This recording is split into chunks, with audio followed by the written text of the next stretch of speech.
Publish News Entrevista, com oferecimento de coisa de livreiro, traz aqui um homem multimídia.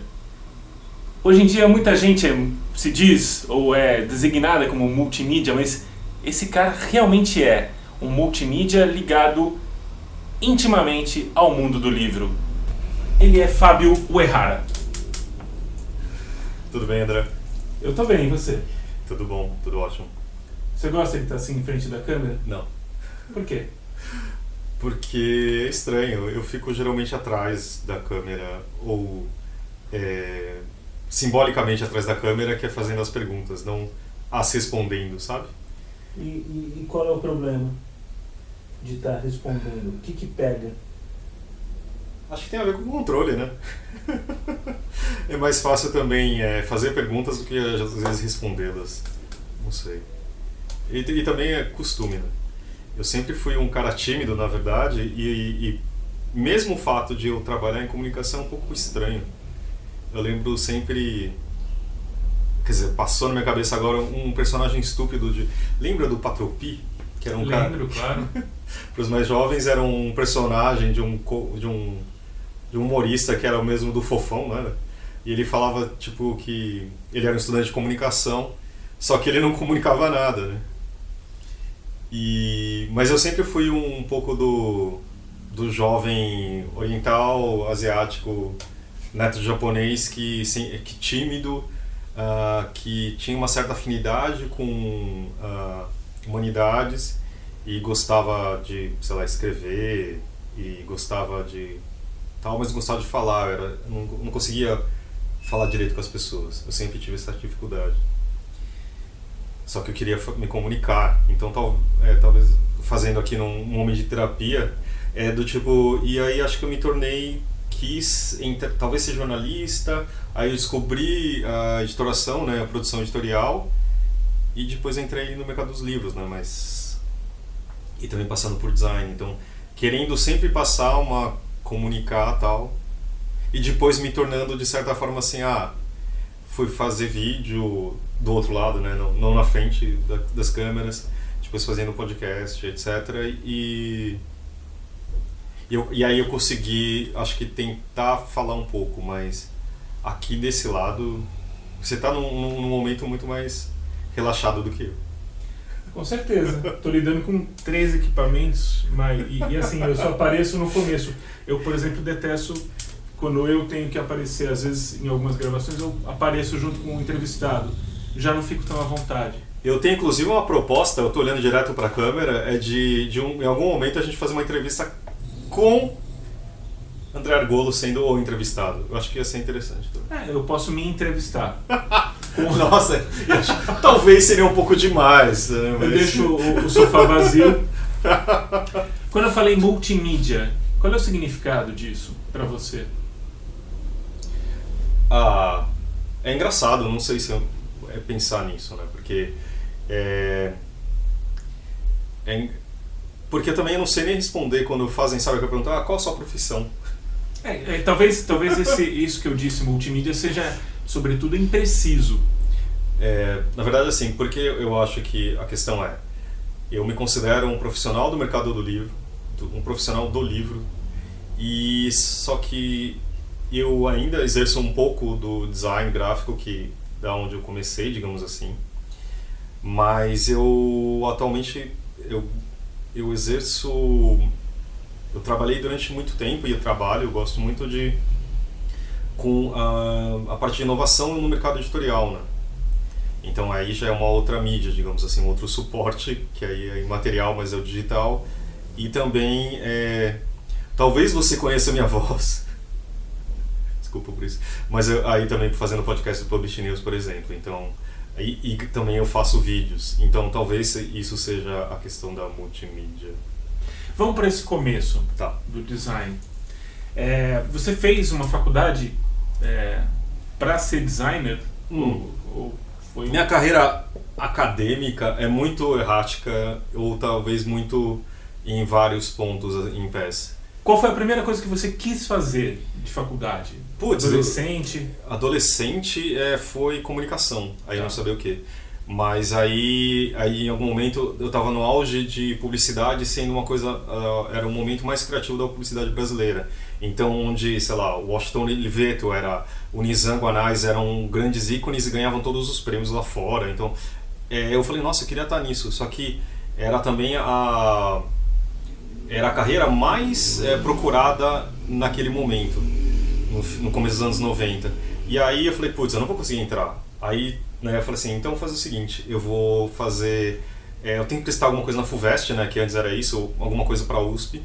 E eu procurando um catálogo, né, porque era tudo físico, obviamente não existia internet. E aí eu falei assim, nossa, olha, que legal isso daqui. A relação candidato-vaga é menor. E aí tem uma carreira chamada produção editorial, que cuidava de livros, revistas, não sei o que, do aspecto físico do texto. Eu falei, putz, acho que eu vou gostar disso. Mas me atraiu o aspecto material do livro, né? Quer dizer, que nem do livro, da revista também, que naquela época também a revista era uma mídia super importante, né? Era Abril, era gigante, incrível, etc. Então, foi isso que me interessei, sabe? Só que aí eu entrando eu acabei entrando na ECA um pouco por... sei lá por quê, só que eu não entrei em uma faculdade particular, que não faz tanto sentido, né, assim, mas, sei lá. Aconteceu e depois eu caminhei mais para o design, eu achando que eu era melhor nisso. Você fez esse curso, então? Eu fiz uma parte dele. Tá. Mas aí eu conheci várias pessoas que se tornaram amigas, etc. E foi o meu primeiro contato com o livro, entendeu? De verdade, na produção do livro. Eu cheguei a fazer, acho que, a minha primeira capa lá na ECA Júnior, que é não é ECA Júnior. Eu esqueci o nome desculpa, pessoal da ECA. Da editora Júnior, né, que tinha lá, eu fiz uma capa até meio estranha e tal. Mas aí eu falei, nossa, eu me apaixonei por isso. Então eu comecei e falei, eu vou fazer design. E aí entrei em algumas faculdades, etc. Só que o mundo deu uma volta enorme. Eu trabalhei em um monte de coisa. Eu trabalhei no shopping, eu trabalhei no varejo, né, vendendo CD. Então, assim, pra mim, eu acho que eu falei, tá, ok. Depois eu fui trabalhar numa loja que existia na época, que era vender produtos importados, que vendia desde tapete persa até eletrônicos, TVs de 50 polegadas e sei lá, porcelanas, porque existia esse tipo de loja, né? Porque não tinha antes disso, né? Antes dos anos 90, e de repente... E aí... Só que com isso, eu consegui comunicar com as pessoas. Eu falei assim, primeiro contato com o público. Então você começa a entender como que é a ligação das pessoas em relação a consumir produtos, né, também. Tipo, oferecer, o fato de você indicar, sabe, livros, e no caso eram CDs. Tem passagens interessantes que eu lembrei agora. Era uma loja que existia até há pouco tempo atrás no Shopping Morumbi, aqui em São Paulo, que chamava Billbox. Sim. E foi do tipo, bem aquela coisa meio de filme da Sessão da Tarde, tipo, tinha uma vaga, eu entrei, tem uma vaga pra caixa, né, que era, só aceitam mulheres. Eu falei, tá bom, mas tem uma vaga de vendedor, vem aqui amanhã. E me contrataram. Só que nessa época eu era essa pessoa tímida, né, e eu não conseguia, eu fugia dos clientes. A loja era minúscula, sei lá, tinha 50 metros quadrados e tipo, eu ficava assim escondido para não atender as pessoas. Mas eu comecei isso foi aquela a psicologia anos 90, que é tipo te empurrar para enfrentar seus medos, né?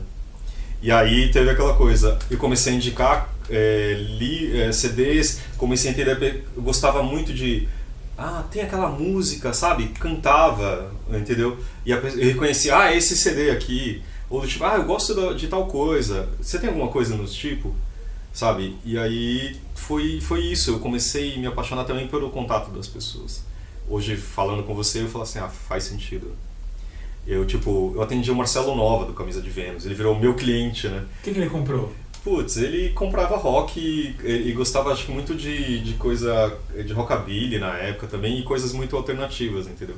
E geralmente as pessoas não conheciam, e eu gostava, né?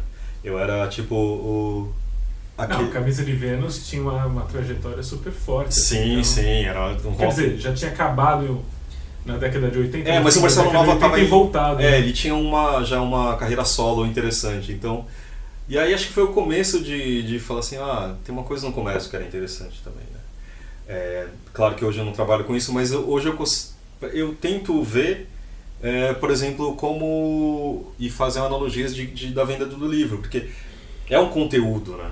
Tipo, claro que é um produto cultural, mas uma das coisas que falavam na minha época na faculdade é que livro não era sabonete.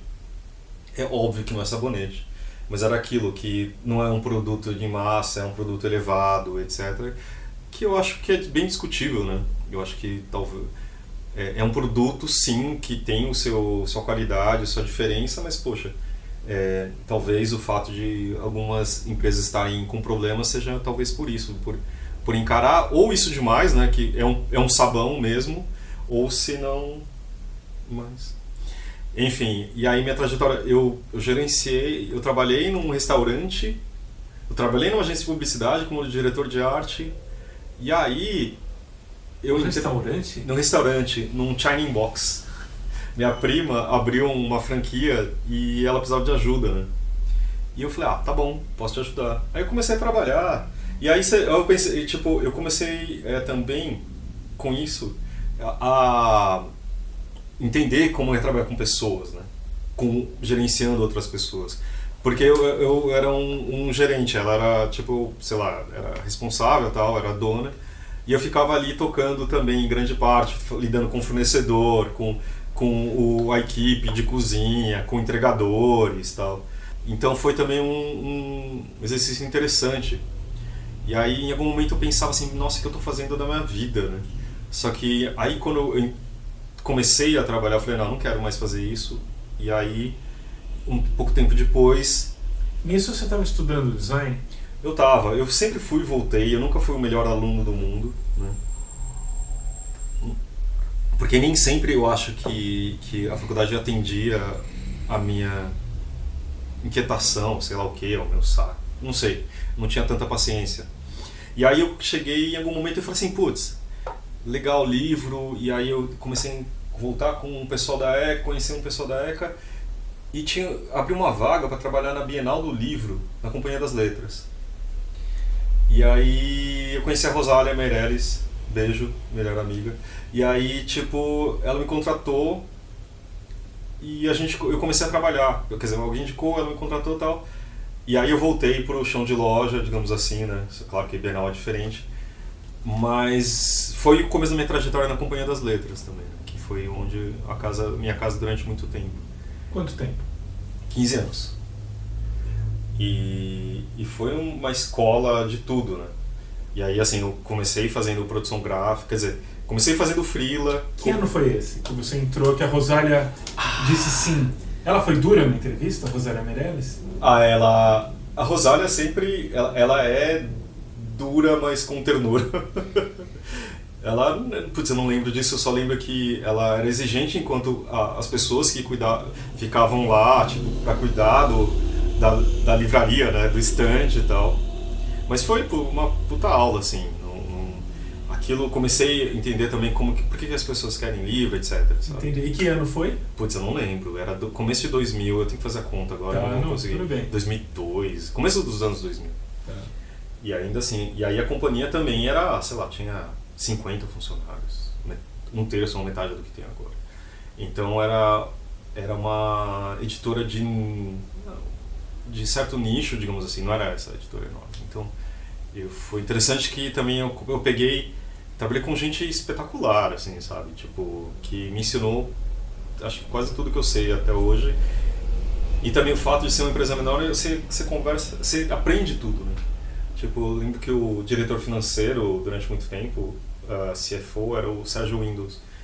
Um dos caras que me ensinou mais sobre finanças, sobre negociação, sobre o dia a dia, o que as livrarias faziam, fornecedores, sabe? Tipo, perda, estoque, sabe? Que é um pouco menos sexy, né, do que fazer capas de livro, que eu, no caso, eu cuidava dessa parte, né? No começo eu comecei como produtor gráfico, depois eu virei diretor de arte, cuidando das capas da linha de livros adultos, né? Tipo, sei lá, 20 capas por mês e criando algumas. Então, foi uma época muito interessante. Então, aprendendo isso, conversando com os editores, pessoas como a Maria Bender, sabe, Maria Emília, que tipo, uma editora incrível, Marta, quer dizer, muita gente. E aí você fala assim, nossa, desde o texto, mas por que a gente está fazendo esse livro? Me explicava, então, sabe, tinha uma coisa de empresa pequena, entre muitas aspas, mas de almoçar com todos os departamentos, conversar com a Cíntia Oliveira, que está na Todavia, sabe, tipo, e você começar a entender, tipo, você vai no depósito, então você começa a perceber como funciona uma editora, né? E aí eu comecei a me interessar não só pelo objeto do livro, né? Eu comecei a entender, gostar de como que aquilo funcionava, entendeu? E aí eu mudei para outra... Esqueci completamente da sua pergunta, eu tô contando só... Não, era isso mesmo. E aí eu mudei pra parte assim, lá por... Eu não sou muito bom de datas, mas em algum momento a Amazon lançou o Kindle pro mundo, quer dizer, o e-book começou a ser algo real. E isso aconteceu em Frankfurt de 2004, eu acho. Eu devia saber isso porque eu tô dando aula e eu dei essa aula outro dia. E aí falando assim... E começou então, falei assim, nossa, mas quem está preparado para isso? Só que a companhia sempre era também muito atenta a tudo que estava acontecendo, sabe? Então a gente tem que estar nisso. E aí nesse momento eu sei que o Luiz estava em Frankfurt, o Luiz Schwartz, e falou assim, nossa, a gente tem que fazer alguma coisa. E eu era diretor de arte, não tinha nada a ver com isso, mas eu já estava interessado um pouco mais só naquele trabalho e também eu sempre fui muito ligado em tecnologia, sabe? Eu sou aquele cara que as pessoas ligam no ramal para saber por que o iPhone não está funcionando, sabe? Então sempre foi isso. Mas eu tinha um interesse de como a tecnologia podia ajudar, sabe? Eu sempre fui também em casa, sempre teve um computador, porque meu irmão mais velho é engenheiro eletrônico, então meus pais tinham muito pouco dinheiro, mas eles sempre juntavam para comprar, sei lá, isso é uma ferramenta de trabalho, é de estudo, de educação, então a gente vai ter. Então eu tinha desde o primeiro computador TK-80 até 486, sabe, tudo que você possa imaginar. Então eu sempre também fucei, eu começava a aprender naquilo, né? Não existia internet, então você aprendia fazendo, sabe, basic, não sei o que, e aí eu começava a virar. Então em algum momento isso convergeu também, sabe, não existiam pessoas que entendiam dessa parte e alguma coisa que eu tinha muito inclinação. E o fato, acho que de eu ter essa carreira acadêmica muito errática, eu comecei... O que eu fazia era aprender o que as pessoas estão me ensinando, sabe? Absorver, ir atrás, estudar. E aí eu falei assim, nossa...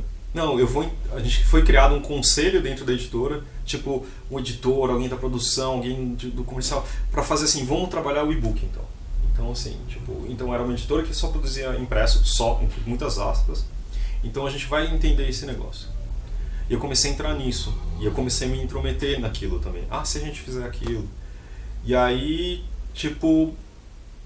em algum momento a Elisa Braga, que era minha diretora, a diretora de produção da Companhia das Letras, a pessoa que eu achei responsável pelo fato da Companhia das Letras ser a qualidade gráfica e de produto de livro é dela, porque é uma das pessoas que ajudou a criar o papel offset no Brasil, sabe, esse off-white, né, o pólen, e que melhora a leitura em muitas vezes. Mas aí, um exemplo que ela fez, e ela falou assim, mas Fábio, uma hora você vai ter que escolher, né, o que você faria se você tiver que escolher? Você vai querer continuar sendo diretor de arte? Eu falei, acho que não sei, ou você quer por essa nova posição que você está indo? Eu falei, acho que talvez por essa nova. E aí a editora abriu, em algum momento, o departamento de novos negócios, né? Ou negócios digitais. E aí eu comecei a entrar nisso, e aí fazendo a editora começar a produzir e-book também, desenvolvendo o fornecedor, porque não tinha ninguém que sabia fazer e-book, o arquivo. E aí, fazendo a editora também pensar em produzir livro para ser vendido online, né? Não só e-book, mas nos sites que já existia, mas isso hoje em dia grande parte da venda dos livros são feitos online, né? Então passando por essa mudança até chegar no audiobook. Então, e aí, quer dizer, eu tive uma pontinha nisso daí. Então, e eu trabalho com isso até hoje, né? Na verdade eu faço hoje consultoria para editoras ou para para a empresa, agora eu trabalho como freelancer. Então, isso é parte do que eu faço hoje. Mas eu também gosto muito de produzir conteúdo, né? O que é... Então, assim, eu adoro na companhia também, do tipo, vamos fazer um vídeo? E eu gosto muito de tirar fotografia faz muito tempo, né? E aí as câmeras começaram a vir com uma ótima filmadora, né? Por exemplo, essa que a gente tá aqui. Que não é ótima, é só um... É muito boa, mas você imagina, né? Não é uma Super 8, então... Então eu comecei a produzir vídeo ali dentro da companhia, tipo, vamos fazer tal coisa? O autor veio aqui, vamos gravar? Vamos, sabe? Aí, claro, depois contratou uma pessoa, mas eu dirigia esses vídeos. Ou do tipo, nossa, vamos fazer... Ou descobrir uma coisa nova, dá pra fazer stop motion, uma animação, vamos usar isso, entendeu? E aí também o podcast foi um pouco isso. Então... O primeiro foi o da companhia que você fez? Foi. Na verdade, a Rádio Companhia é o podcast da Companhia das Letras. E foi, acho que, um dos primeiros podcasts, talvez o primeiro, eu não sei ao certo, mas assim, provavelmente o primeiro podcast do mercado editorial brasileiro. Então, a gente começou em 2017, e onde o podcast antes não era tão falado, era muito falado e pouco ouvido, né? Principalmente no Brasil. Lá fora já existia. E na companhia, como sempre teve profissionais geniais e sempre muito antenados, falaram assim, putz, eu estou ouvindo um podcast, a gente deveria fazer um podcast, E eu também eu já ouvia muito, falei, putz, vamos fazer. Só que tem aquilo, né? O mercado editorial que mais tem são pessoas como nós, né? Que somos pessoas tímidas, né? E aí ninguém queria fazer, mas ninguém queria falar, né? Só que como eu estava num departamento que era muito pequeno, mas era como se fosse tipo, toda a parte digital ia para lá, né? Então, assim, um monte de coisas surgiam. Não, fala com o Fábio, entendeu? Aí, do podcast, fala assim, vamos. Só que aí tinha uma data, né? Que acho que era os 30 anos da Companhia das Letras. E aí tinha uma data, tipo, acho que era em outubro, vamos ter que fazer. Tá bom. Aí eu liguei pro Zé Barrichello, um grande amigo que trabalhou na companhia também. E aí ele falou assim, cara, ele é músico, né? Falou assim, vamos fazer um podcast? Ele, tá bom. E ele, tipo, beleza, vamos lá. E aí a gente começou a fazer, sabe? E eu apresentando também. Fora produzir, etc. Só que é muito dar a cara a bater, né? Tipo, a vantagem do podcast é que você não aparece na frente da câmera, né? Tipo, como agora. E depois, você fala assim, então tá, não tem poucas pessoas que fazem, então não tem tanta empresa que você liga e faz. Então eu falo, vamos fazer. E aí também, no final é tudo um pouco desse ímpeto que ou eu sou empurrado, ou as situações estão lá, ou em algum momento eu mergulho, e aí vamos fazer. E aí fiz durante 77 programas, episódios, e que foi muito legal. Os primeiros são horríveis. Minha dicção era horrível, ela já não é grande coisa, mas era bem ruim. Fui fazer uma fono para tentar melhorar isso. Espero que tenha conseguido. Doutora Juliana, muito obrigado. E aí, então, foi isso. Todas as coisas, no final, vendo sob perspectiva, desde o fato de eu gostar de fotografar, até aquele moleque que gostava de fazer redação e fazer desenho de logo no colegial, e trabalhando em comércio, e no varejo, vendendo produto cultural, depois conhecendo os bastidores da editora, tendo esse interesse, acho que me tornou essa pessoa que você fala que é multimeios ou multimídia.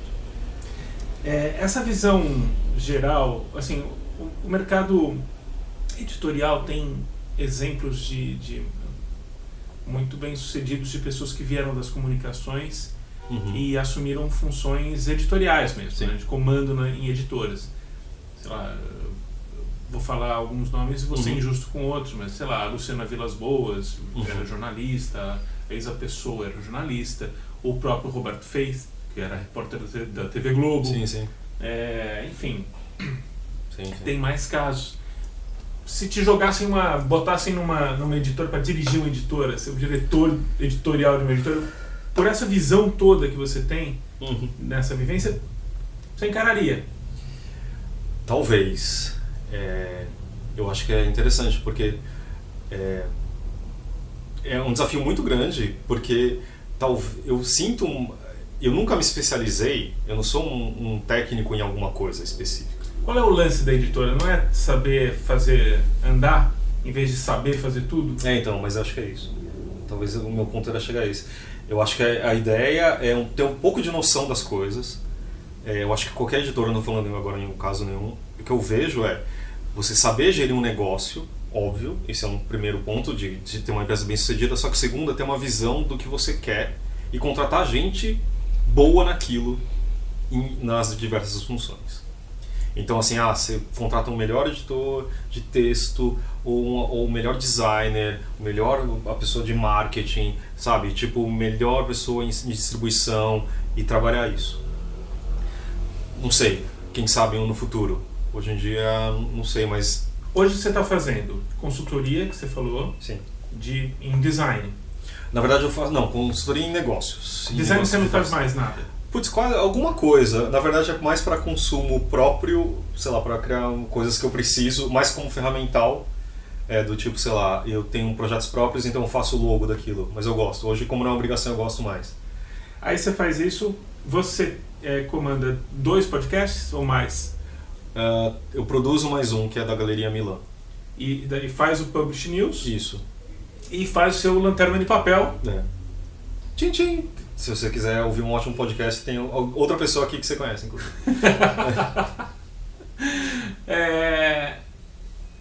E o que você quer fazer? Putz, é uma pergunta difícil. Na verdade, eu não acho que eu tenho que escolher. Sabe? Em alguns momentos da minha carreira, claro, que aí eu vou trabalhar numa empresa e eu escolho aquilo. Mas eu gosto de ter essa multiplicidade também, entendeu? Eu acho que a consultoria me permite também o fato de você não estar 100% naquilo. Mas, cara, eu acho que assim, por exemplo, fazer um podcast pessoal é um prazer, entendeu? E eu demorei muito para fazer, assim, sabe? Depois eu tava fazendo as contas, acho que eu produzi, sei lá, mais de 200 episódios de podcast na vida e eu nunca tinha feito o meu, entendeu? O nosso, na verdade. E aí eu fui fazer, sei lá, tem 7 episódios no ar. Então, eu não consigo escolher. Agora não. Talvez, tá bom, vai. Se eu for uma coisa assim, tipo, você quer trabalhar numa empresa, do que seria? Eu acho que eu seria no papel de consultor digital, de negócios digitais. Ou de inovação, ou de novos negócios. Porque aí eu consigo exercer um pouco mais dessa pluralidade, entendeu? Porque eu acredito, na verdade, não são coisas tão diferentes. Porque eu acho que eu posso ser uma extensão do que a empresa pode fazer, que é produzir esse marketing de conteúdo, sabe? Que no final você pode ser, entendeu? Tipo, por exemplo, um podcast para a companhia, era marketing de conteúdo. Não era, na verdade, você produz, claro, um conteúdo para ser consumido para os seus leitores, só que você está aumentando a conexão com ele. Book trailer é uma coisa que eu faço também, obviamente é para ser usado para você atingir o consumidor final. E na verdade, esse novos negócios quer trabalhar com e-book, audiobook, inovação, também pode chegar nesse braço, entendeu? Eu acho que é trabalhar um pouco para a editora olhando no horizonte, o que ela quer fazer daqui a pouco, entendeu? Daqui no outro horizonte. Então seria mais trabalhar nisso. E eu estou dando aula também, né? Só que também eu falo disso, na verdade, né? Eu falo dessa parte. Então é de mercado editorial com um vínculo no digital, né? Então são complementares, na verdade. Eu acho que às vezes parece que são coisas muito diferentes, mas eu acho que é uma mesma vertente, assim. Fábio, eu queria te perguntar sobre ouvidos. Tá. Eu conversando aqui com o Ricardo Costa em outra entrevista, ele também falando sobre o trabalho de consultoria que ele já teve. Uhum. Eu perguntei como é que ele percebia que eram os ouvidos no mercado editorial.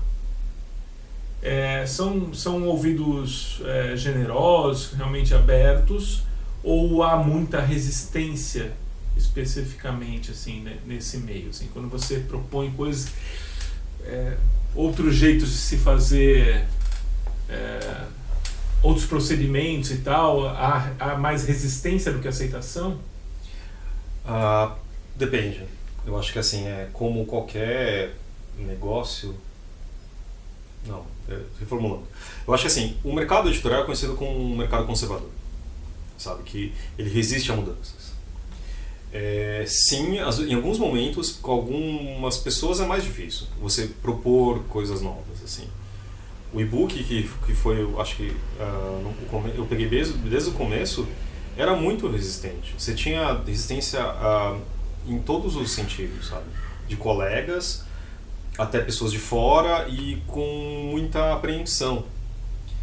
Mas acho que atualmente, por dois motivos, assim. Toda a indústria, isso é mundial, editorial, está mudando, sabe? Eu passei pela companhia também no tempo que a Penguin veio, a Penguin, a inglesa, depois a Random House comprou a Penguin, depois virou Penguin Random House. Então, assim, eu tive muito contato. Eu fui para Nova York, eu fui para Londres, conhecer os escritórios e se percebia que era também um mercado em mudança, que estava procurando outras formas, sabe? O audiobook já era um começo de você tentar pegar pessoas que não estão acostumadas em livraria, etc., de ter uma relação mais com o celular, com o smartphone, com qualquer outra forma. Então, assim, eu acho que quem está pegando essa mudança aqui no Brasil, ou você muda, ou você cai, que tem milhões de exemplos, sabe? As pessoas estão mais abertas a ouvir, entendeu? Porque é uma questão de sobrevivência, né? Claro que eu não sou eu que sou o bastião da inovação, etc., da verdade. Mas eu acho que essa discussão, e as pessoas estão mais interessadas nisso, entendeu? Então, não estão mais tão resistentes a buscar e tentar outras coisas, né? Eu acho que os últimos anos de crise foram buscas das editoras muito interessantes em diversificar, né? Não adianta só vender em poucos canais de livrarias e fazer a mesma coisa de sempre, que é tiragens grandes, preços baixos, pilhas comprando espaço nas livrarias, nas mega stores, entendeu? Obviamente isso não dá mais hoje. E só a fonte de renda só vier daquilo, entendeu? De vendendo livro físico, quer dizer, consignando, né? Quer dizer, todo um modelo que hoje em dia está em xeque, que se você não ouvir, você não consegue. E também outra coisa que acho que é importante é a relação das editoras com seus leitores. Antes era mediada por livrarias, só que hoje em dia as livrarias estão fragmentadas, quer dizer, não são canais únicos, né? São milhares de canais agora. Antes, só se você vendesse bem em um canal só, na livraria amarela, você conseguiria vender em... Bom, pronto, você já está feito, entendeu? Mas não, hoje não, você tem que... Já são muitos tipos de canais que você tem que conseguir. E não tem mais a imprensa. E tem isso também. A divulgação, antes era, se você conseguia uma coluna, uma primeira página na Ilustrada, no Caderno 2, você estava feito, sabe? E o jogo mudou, né? Você tem que, eu acho que assim, você tem que estar lá também. Só que você tem que estar bem nas redes sociais. Mas essa ponte me parece que não foi cruzada ainda e de forma para todo mundo. E porque talvez até porque os orçamentos de cada livro para a comunicação são pequenos. Tem isso? Tem, mas eu acho que rede social é um jogo, por exemplo, que você não precisa de tanto dinheiro. Mas precisa de uma dedicação, não então, tem? Só que você precisa de pessoas especializadas nisso. Entendeu? Você precisa de gente boa naquilo. E aí tem um gargalo de custo. Tem, mas eu acho que assim, você tem que ter um editor tão bom quanto o seu social media. Sabe? As duas coisas se equivalem também. Por exemplo, não adianta você pensar que o jogo do marketing, que pode ser aí rede social, o que for, ele vai ser a última coisa que você tem que fazer no seu livro. Para mim, o ideal é, você comprou o livro lá fora, ou você tratou com o seu autor, você tem que estar naquilo. Como que eu vou fazer essa divulgação? Sabe? Vai usar o autor também? Claro que tem que ser usar o autor. Vou usar isso daqui, esse livro é bom para também estar no Caderno 2. Mas aquele booktuber também, acho que ele vai gostar desse livro. Vamos conversar já com ele, vamos fazer uma parceria. Então acho que a questão é muito, eu sei que hoje em dia também é muito mais complexo, na verdade, né? Estou falando, o fato de você chegar assim, se você distribuísse bem na Saraiva, se você estava feito.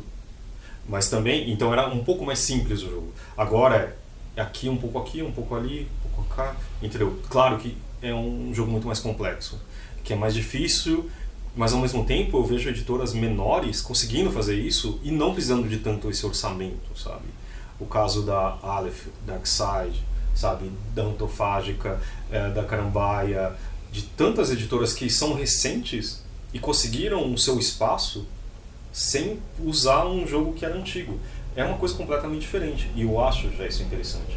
E tem a Aleph, por exemplo, ela é antiquíssima de certa forma assim, para o mercado, mas ela conseguiu se reinventar, ou pelo menos achar o seu espaço.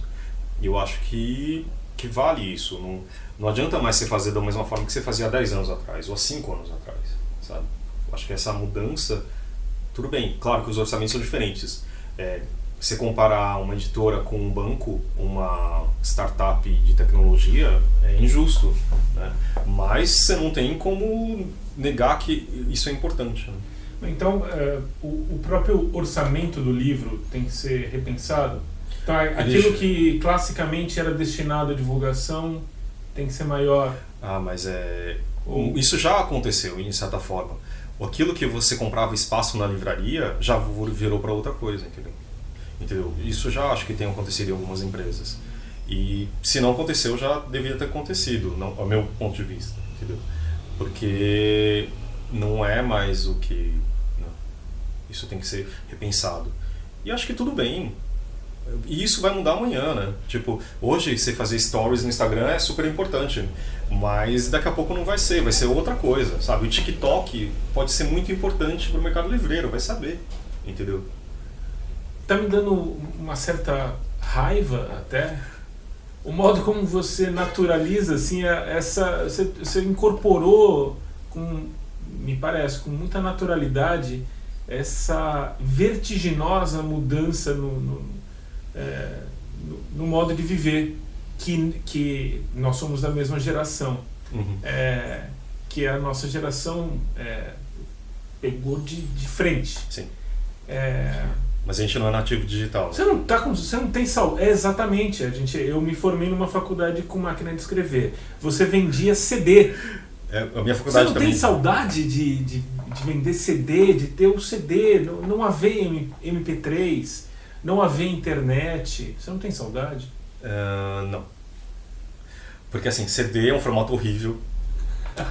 É um negócio de plástico, sabe? Eu tenho saudade de uma coisa, das mesas de bar e de jantar não terem celular tão presente. Isso ok. Mas de resto, eu não tenho essa...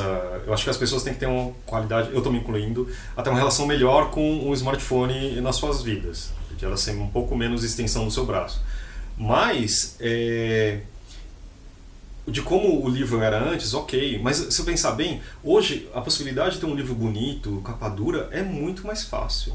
Do que a qualidade que você tem gráfica do objeto livro do que a gente estava falando é bem melhor do que há um tempo atrás, sabe? Isso estou falando alguns anos atrás. Porque era isso, o fantasma do e-book estava lá, e assim, então a gente vai ter que melhorar o produto livro, o objeto livro. E isso aconteceu.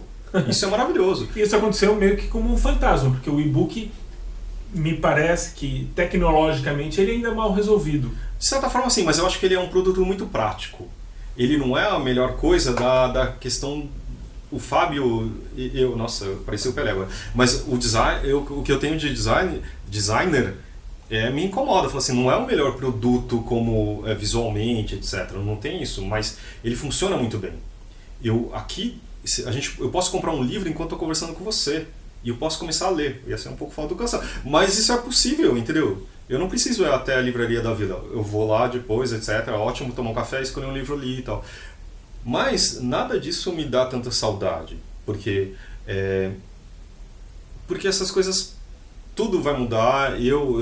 Essa coisa da obsolescência, etc. Eu não tenho saudade mesmo, tipo, disso. Outras coisas eu tenho, sabe? Eu acho que tipo de comprar música com outras pessoas era legal. Mas não o formato de CD, entendeu? Horrível. Mas outras saudades, acho que não. Não mesmo. Porque eu fico pensando de como... Eu fico imaginando como eu seria um jovem no mundo de hoje. Sabe? Tipo... não precisando, sei lá, ter que a pesquisa, eu tenho que ir na enciclopédia lá de casa, que foi produzida há 30 anos atrás, né? 30 anos antes de estar na prateleira. Então já está obsoleto ali na estante. E em vez de ir no Google e fazer uma pesquisa em algum lugar decente e saber aquilo com muito mais possibilidades, entendeu? Então, não tenho saudade. Você tem? De algumas coisas. Tipo o quê? Eu não sou um entrevistado. Não, mas é sério. Você tá querendo virar o jogo. Mas fala uma coisa. Você tá querendo obter o controle do... eu sei. Mas uma coisa que você tem saudade disso. Tipo jornal que manchava a mão. Você tem saudade disso? Eu gosto. Gostar de alguma coisa que se te suja? Sim. Ok. Não, ele tem aí, tá na banca. É verdade, existe, né? Nossa, acabamos com o jornal. Desculpa aí. Fábio, eu queria saber um pouco da sua casa. Como é que... Você nasceu em São Paulo? Eu nasci em São Paulo, eu nasci no subúrbio de São Paulo, acho que não falo nem mais isso, né? Mas eu nasci na zona sul mais profunda, Jardim Miriam, próximo de Diadema ali. Meus pais os dois são descendentes de japoneses, né? Que vieram do interior e meus avós vieram do Japão e tal. Então são de vidas mais simples, inclusive não leitores, né? Tipo, de não ter esse costume. E acho que também, né? Acho que deve ser muito, eu nunca pensei nisso, mas estranho, né? Tipo, para um imigrante, como que você tem sua biblioteca, né? E como que o seu filho consome isso? Então eu nunca aprendi japonês, na verdade, né? Quer dizer, eu aprendi, mas não... Eu fui na escola de japonês, no Nihongaku, mas eu não aprendi. Então, enfim, eu não era o melhor estudante. Eu sei ler um pouquinho, mas não conta. Eu só sei ler as letras, eu não sei o que significa. Você conviveu com seus avós japoneses? Pouco. Eles morreram muito cedo. Do lado da minha mãe eu não conheci. Do lado do meu pai eu ia uma vez por ano. É que eles eram plantadores de café no interior de Lins, no interior de São Paulo, que era maravilhoso e tal. Mas, tipo, aí eu tive uma parte da infância que era pé na terra vermelha, brincando no meio dos... Mas era uma casa caipira ou era uma casa japonesa? Não, era um pouco dos dois, assim, mas era uma casa muito simples. Depois que eu percebi, né? Era uma casa sem forro, né? Isso era muito claro, porque, tipo, quer dizer, privacidade nenhuma. Então as paredes iam até um ponto e não tinha aquele... eu não sei o nome disso, né? Não é forro, sei lá. Então você conseguia ouvir o quarto do lado. E então o japonês comemora o Ano Novo, não o Natal, né? É um país cristão e tal, mas o Ano Novo é algo parecido, assim, você junta a família e tal. Então juntava todos os sete irmãos da família do meu pai, a gente ia lá e tal, e ficava brincando ali no chão, catava carambola do pé, jabuticaba. Mas era uma casa super simples e, tipo, tinha fogão de lenha com o melhor feijão do mundo, que eu nunca vou comer igual, doce japonês da minha avó, que eu não sabia o que ela falava, mas ela era muito querida, porque ela dava para todos os netos, eram milhares de netos, né, uma nota, um dinheirinho dentro de um caderno e uma caneta, que é muito simbólico, inclusive, né, mas era, se imaginar que, putz, eles não tinham quase nada, não tinham quase nada, sempre foram muito pobres, morreram muito pobres. Meu pai saiu de casa exatamente para ir para a cidade grande e tentar estudar e vencer na vida, digamos assim, porque lá era muito mais complicado, né? Porque não era uma fazenda, era um sítio, assim, era pequeniníssimo, existe até hoje, mas era muito pequeno, né? E aí meus pais tiveram, assim, meu pai teve formação, se formou, fez contabilidade, tal, foi bem sucedido na carreira dele, do jeito dele. Minha mãe estudou super pouco porque cuidava dos irmãos, né? Ela era a mulher mais velha da família, de 6 irmãos. Então ela tinha a obrigação de cuidar dos outros, né? Sociedade patriarcal, né? Que beleza. E aí, e ela fez vamos estudar. Então a gente morava num lugar bem simples, assim. E só que a gente estudou em colégios ótimos, né? Então a formação da gente era aquilo que era para ser feito. Tipo, a gente tinha uma Brasília velha, mas estudava num colégio de elite, entendeu? E não tem como agradecer isso. Eu fico imaginando, eu não consigo fazer o mesmo que eles, mas eles fizeram uma vida de sacrifício pra gente ter isso. E de certa forma eu tinha poucos livros na estante, mas desde sempre eu quis aprender a ler para saber ler o que estava no gibi da Mônica, sabe? Eu tinha essa curiosidade. E aí eu comecei a ler, tudo que tinha na estante, que era uma leitura eventual, sei lá, Sidney Sheldon, ou tipo os livros dos meus irmãos, né, que eu sou mais novo, então eles tinham, sei lá, livros que eram adotados para a escola, então eu li aquilo, então tinha um monte de coisa que eu não tinha idade para entender. Tipo, Revolução dos Bichos, eu li, eu achava tipo tão fofinho aquela história de animais na fazenda, assim, sabe? Eu achava uma fábula muito bonita, mas eu não entendia, sabe? Mas era isso, uma infância tipo que também eu brincava na rua, de certa forma, eu ficava andando de bicicleta, eu ia para a escola andando, uma coisa que acho que é inimaginável, né, quando era criança, mas também era uma parte bem violenta da cidade, né. A gente saiu de lá porque um vizinho da gente de, sei lá, de umas 2 casas para lá assaltou a casa da gente, sei lá, era uma coisa meio punk e tal. Mas era isso. Eu respondi a sua pergunta? Respondeu. E você é pai. Uhum. E imagina ter 7 filhos, 8 filhos. Cara, eu não consigo imaginar. É assim, primeiro que eu lembrei de outra coisa, não relacionada à pergunta, mas eu sou muito grato ao mercado editorial porque, inclusive, a minha esposa também. Eu conheci minha esposa lá, né, no mercado. A Érica, ela é editora hoje e eu conheci, né? Não foi assédio porque era na mesma empresa, mas era departamentos diferentes, sem relação, né? Mas a gente se conheceu dentro da companhia e depois de um tempo a gente casou, teve um. Mas eu fico imaginando assim, eu acho complicado ter um filho já. 7, eu não sei, é uma outra relação, né? Imaginar que se tiver a relação que você tem hoje, de você tentar dar o melhor possível, etc. Claro que eles fazem do jeito deles, mas sei lá, cara, você, tipo, tentando atender a individualidade de cada um, atenção, sei lá, cara, não dá. Eu acho que eu já vim de uma família que somos em 3, que hoje em dia já é uma família grande, já era mais complicado, né? Tipo, já fui criado parte por uma TV, né? Então a babá daqueles dias já era TV, né? Minha mãe não deixava, mas eu assistia escondido. Mas eu não consigo imaginar. Eu acho que já é o suficiente. Ter 1, 2, talvez, mas 7. Museu de tudo. Eu quero meu presente. Então, eu trouxe... É engraçado, porque no que eu trabalho hoje em dia, eu não produzo produtos materiais, né? Então eu falei, putz, você falou isso, eu falei, caramba, o que eu vou fazer? E aí uma das últimas coisas que eu fiz isso fisicamente mesmo foi para um livro que chama Sobre a Tirania, 20 lições do século XX para o presente.